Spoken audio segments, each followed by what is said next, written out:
ගම් වතුරට අහුවෙච්ච ලැප්ටොප් එකක් රිපෙයාර් කරන්න පුළුවන්ද? අපි බලමු. වතුරට සම්පූර්ණයෙන් යට වුණා නම් විශේෂයෙන්ම මඩ වතුරට එහෙම මේ ස්ක්‍රීන් එක කියන එක ගත්තොත් එහෙම ස්ක්‍රීන් එක අනිවාර්යෙන් රිප්ලේස් කරන්න වෙනවා. මේක රිපෙයාර් කරන්න බෑනේ.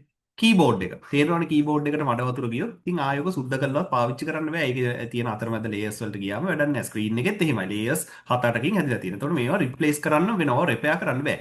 බැටරි එක වතුරෙන් ගිල්ලුනම මොකද වෙන්නේ කියලා අමුතුවෙන් කියන්න දෙයක් නැහැ නේ. බැටරි එකත් රිප්ලේස් කරන්න වෙනවා. ඒක රිපෙයාර් කරන්න බෑ. ස්පීකර්ස් දෙක වතුරෙන් ගිල්ලුනම අනිවාර්යෙන් ඒකත් ඉතින් රිපෙයාර් කරන්න බෑ. ඊළඟට මේ මදර් බෝඩ් ඇන් ප්‍රොසෙසර් ඒක එකටනේ ප්‍රොසෙසර් එක මදර් බෝඩ් එකේමයි තියෙන්නේ. ඒක සුද්ධ කරලා ගත්තොත් සමහර විට වැඩ කරයි. හැබැයි බැටරියත් කනෙක්ට් කරලා තියෙන වෙලාවේ වතුරට යට වුණොත් ඒක හුඟක් වෙලාවට ඒකේ තියෙන chance එකත් අඩුයි. ඉතින් ඒක ක්වෙස්චන් මාක් එකක් දානවා. ඒක වෙන්නත් පුළුවන් නොවෙන්නත් පුළුවන්.